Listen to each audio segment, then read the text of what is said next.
Hey everybody, Mrs. Norris here. So today I'm going to walk you through our project, the War of 1812 Timeline Research Project. Before I show you about copying the file and getting started on your project, I just want to walk you through the different pieces that I'm looking for, your learning outcomes, and the rubric. So let's take a look at our Canvas page of instructions for today. And it's 2021. It might be a little later, and maybe the directions might have changed just a little bit. So this is for February 2021. So with our War of 1812 timeline project, we're answering the question, how did the government change during the early republic? And what we should remember is that with George Washington and his farewell address, he warned against two things. He warned against forming political parties and about forming alliances. And here we have an issue where, for the first time, the United States government, this new nation, is faced with the dilemma: do they go to war with a foreign power? And Britain had always been their ally and an important trading partner. So it was a big issue for the new government and was going to take shape of how the government reacts to international affairs throughout our future. Okay, so that's how we're going to answer that question, is by understanding a little bit more about the War of 1812 and what led to it and the outcomes. So what I want you to understand is that in addition to the internal divisions within the government, the United States had to confront more fundamental challenges to its authority and legitimacy, such as Shays Rebellion, which we've talked about before, and the Whiskey Rebellion, which you also have learned about on your own. Many leaders in the new nation also felt they had to demonstrate the nation's viability on the international stage, and in 1812 it fought an unpopular war with Great Britain and confirmed U.S. sovereignty. So our power and our independence, that's what sovereignty is. So what you're going to do is you're going to research the political and economic causes and consequences of the War of 1812 and know the major battles, leaders, and events that led to a final peace. You're going to use this information to create a timeline that highlights the facts surrounding the War of 1812. So just reading the directions for right now, you're going to make a copy of the file that is linked there. Please make sure that you change copy of to your first and last name, following the directions that are in the file, which we'll look at in a moment. And then if you need any extra help, you'll be watching this tutorial. And then when you're done, download your timeline as a PDF and submit through Canvas. And that might change a little bit. It might be a JPEG or a PDF. I will let you know. So we have our list of things that you need to include. So these are the major events. Now, the War of 1812 was a 2-year war, and we're not going to cover every single battle. We're just going to cover the battles that were kind of the key battles of the war itself. And the battles here are listed in alphabetical order. So the events that I want you to include on your instructions are in alphabetical order. On your timeline, obviously, they need to be chronological. Okay. So for each event, you're going to give me the name of the event, the start and end dates that the event occurred, some important details like who was involved, who were the major players, who were the captains of the armies and the Navy, who were any important people that are brought up. That's the who. The what was the outcome, and then the where was this battle fought. Okay. And then any key details that you can give me that you've learned about that event, and then an image that is related to it. Other details I want you to include in your timeline itself is the causes of the War of 1812, the details of the outcomes of the War of 1812, the fighting factions, so the two groups that were involved in the fighting, the regions where the war was fought, which would be the areas, the parts of the United States where it was fought, and summary of the reasons. So not exactly a full explanation, because you'll give me that later, but just a brief summary. Okay, and then also included in your grade is going to be spelling and grammar, neatness, image selection and resizing, creativity, and your effort shown in the final project. So continuing through the assignment, I've given you all of the resources that you need to complete this assignment. So I have a large list, an extensive list of video resources. So videos that you can watch that range from 2 to 3 minutes to about 10 to 15 minutes about the different events that I've asked you to include. We have image resources, so you can use those resources to find the pictures for your timeline. And then we have website resources. So these would be the pages that you can use to gather information. And then I have my own presentation that I've put together for you. So this presentation will give you a lot of the information that you're looking for this assignment. So this is where I would start, is with my presentation. Okay.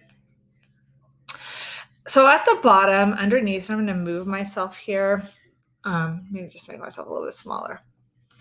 At the bottom, we have the rubric, and I'm not going to go over the rubric in total. I just want you to be familiar with it, so you know how much your points are worth for this assignment. And the only thing I'm going to really look at is the exemplary, which would be the full maximum amount of points for this assignment.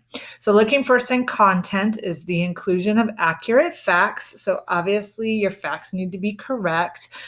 To get the full credit, facts are accurate and encourage conversation. So I'm not saying the same fact over and over again. You're giving me some new information that makes me, even as your educator, want to ask you more information about what you included. Added details are relevant to the event and encourage further investigation. So where I've asked for 3 to 5 facts minimum, maybe you've included more, and those facts are incredibly interesting to me and make me want to learn more about what you learned. Okay. Labeling and chronology. Events are appropriately labeled and displayed in chronological order from left to right. So obviously it's a timeline. You need to start with the earliest event and move to the latest event, which would be the signing of the Treaty of Ghent. So that should be one of the last things that's on your timeline. Events need to be labeled with their names. So for example, Battle of New Orleans, and then have the date. Okay, so the dates are accurate to the event, which means you've paired the correct date with the correct event.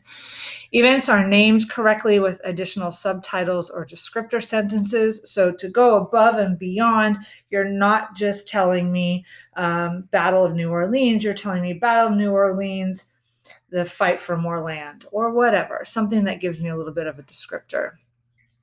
Events are listed in chronological order on the timeline from left to right. That should be a given.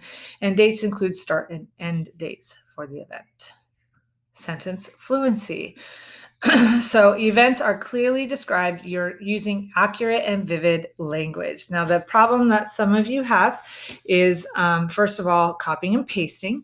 So if it's obvious to me, and it 9 times out of 10 is obvious to me, if I haven't caught you yet, eventually I will. It's fairly obvious to me when copying and pasting is occurring. So if I notice copying and pasting, that's going to be an automatic 0. That is cheating. So you do need to make sure that your words are your own. For exemplary, you have little or no evidence of spelling or grammar errors. So you've checked that before you've turned it in. Your sentences vary in length, using 7 or more words. So you've got a lot of description in your sentence relevant to the content, and your sentences are original to your voice. So I can tell that you wrote it. It wasn't something that you picked from a website, maybe changed 1 or 2 words, but you actually changed the entire sentence to make it make sense, but also make it your own. Okay. Presentation. Your timeline is neat, uncluttered, and attractive. So for exemplary, your title is unique without any spelling or capitalization errors. It doesn't just say the War of 1812 timeline. You've given it something unique, some kind of a unique name that makes sense. It includes a byline with your first and last name, and your timeline is uncluttered and flows easily between events. So everything flows easily, and I can read it and I can understand what's going on for each event. Images and illustrations. Your images that were included reflect the specific event on the timeline.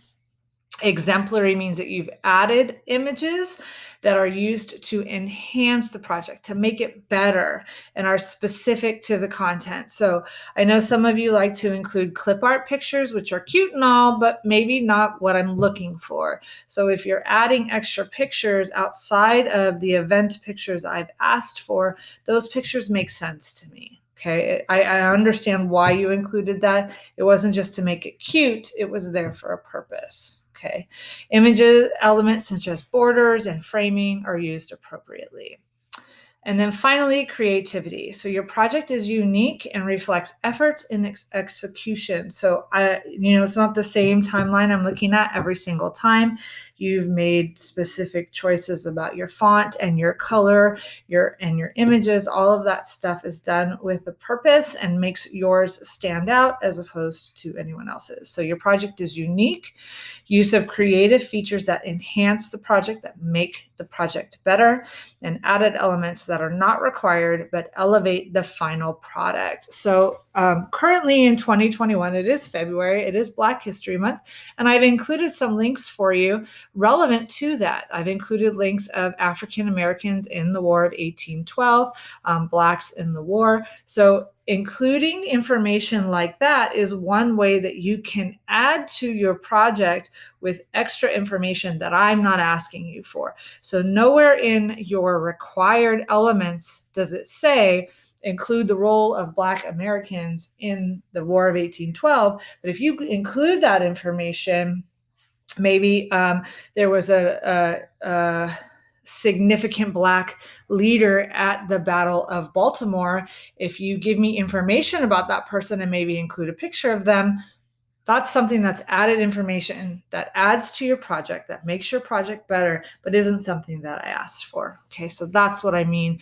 by including information that maybe I didn't ask for, those added elements that are not required, but are going to elevate your final product, make your final product something better than anything else I've seen. Okay. Now, I'm going to go to the copy file and I'll show you what that looks like. So I'm going to go to War of 1812 timeline. I want to make a copy. Okay. Now, what I want to do first before I do anything else is I want to delete copy of, and I want to put my first and last name. You guys know I often use my stepson as an example. I'm going to go ahead and put his first and last name. Okay, we have our title for our project. We have our learning intentions, a repeat of those so you know what you're learning and why. I have, again, the list of the things that I am looking for. I also have included all of the same links from the main page, so you have access to that as well. And then I have an example. And again, you can't do anything with this example. You can't type on it. You can't type any text. You can't move anything around. This is strictly for example purposes.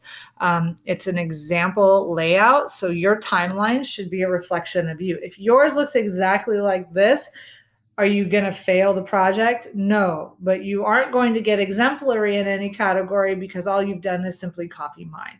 Okay, so please make sure that you are making it unique to you. Okay, so to start your own timeline, what you're going to do is click on the final slide and then you're going to add another blank. And I've already resized it for you. You don't have to worry about sizing or anything. And your project should be one slide. It shouldn't be a bunch of slides, just one slide. Okay. So you can see in the background, I've got some images that I've added to the background. They're light enough that I can still read the text. That's something that you want to make sure is happening. And then once your project is all done, so let's say I've finished my project completely. Okay, and I'm ready to submit my work. I've gone back over to the rubric and I've checked everything on the rubric to make sure that I've got the best grade that I want to get for this activity. And so now I'm ready to turn it in. I've done my spelling and grammar check. I've resized my pictures. And while I'm thinking about that, that is one thing I want to say. So I'm going to go to an image for the War of 1812. Okay. And let's say I want to include the British burn the Capitol building. So I'm going to click on that picture, and this is acting weird today. I'm going to right click on the image, and I'm going to copy the image. Okay. Now, when I return to my slide and I want to include this slide in, I'm going to right click and I'm going to paste. Okay. Now, if I'm using this slide as a background, I don't want it to be as dark as it is right now. So if I'm going to use my slide as a background, let me move myself out of the way. I'm going to go to Format Options, and I'm going to go to Adjustments, and I'm going to play with the transparency. Usually about 50% is as low as you want to go. And now it's become an image that's in the background and won't take over from any of the text that I include. Okay. Although I still want to make sure that I'm using white backgrounds on my text boxes. Now, let's say I want to, let's take this back to where it was. I want to have this picture on the timeline itself. Now, when it comes to resizing, this is the issue that most students have. When you resize, always resize your images from the corner. Don't resize them from the right or the left or the top or the bottom. Always resize from the corner, because when you resize from the corner, what it does is it resizes evenly on the sides and up and down. Okay, so you want to make sure that when you resize from the corners. Okay, so once I'm done, let's just say that my example is my finished product. Okay, now it says in the directions to download this as a PDF. Okay, you can do that. That is something that you can do. I don't need all of this other stuff. You want me to focus on your project. So what you want to do before you download this as a PDF is drag it up to the top. So it's the first thing. Okay. Now go to File, Download, PDF. Okay. That's one way to do it. So you can download this as a PDF. Just make sure that you have put your slide up at the top. Okay. Now, the other thing to do is download it as a PNG or a JPEG and make it the only thing that gets downloaded, so I don't have to look at any of the other stuff. Okay. So if I'm going to do that, I'm going to go to click on this slide on my finished timeline. Okay. That's why your timeline needs to be one page. And I'm going to go to File, Download, and then I'm going to go to PNG. Okay, so again, File, Download, PNG. And when I've downloaded as a PNG, let me move my window. My mouse is having issues today. Okay, there is my PNG. My name is on there. The name of the project is on there. It's totally ready, and it's just that picture. So I, as your educator, am not trying to whittle my way through the directions to find your work. It's right there. Okay, so I'm going to go back to the project itself. The mouse is having lots of issues today. Okay, and then I'm going to moving myself out of the way. I'm going to click on Submit Assignment. Now, this is not going to let me upload it because I have it set to PDF. So let's say I download it as a PDF. And again, you can download it either way, either as a PDF or a PNG. I am going to change the directions to include PNG in the directions. So either way, you can upload it to me. Just make sure that if you upload it as a PDF, your picture's at the top. So move your slide up to the top. Okay. Now I'm going to go to choose File, and I'm going to find the PDF. I'm going to open that, and then I'm going to submit. Okay. And I'm going to wait for my confetti. There we go. Now I am going to leave student view. And as your educator, I'm going to change this to include, oh, it does include everything. All right, so that's perfect. So actually cancel only the directions. So if I resubmit, I can choose a file and I can do my PNG. I can open it and I can submit. Okay, so again, either PNG or PDF, either one of them work. Again, if you do, look, little butters. If you decide to do it as a PDF, please make sure that you move your slide up to the top so that your slide is what I see first, not the directions or the links or any of that stuff or the example, just yours. Okay. And that is how you complete this assignment. So once you're done, if you're watching this tutorial, if you have any questions, please let me know. I'll be happy to help you. Otherwise, good luck.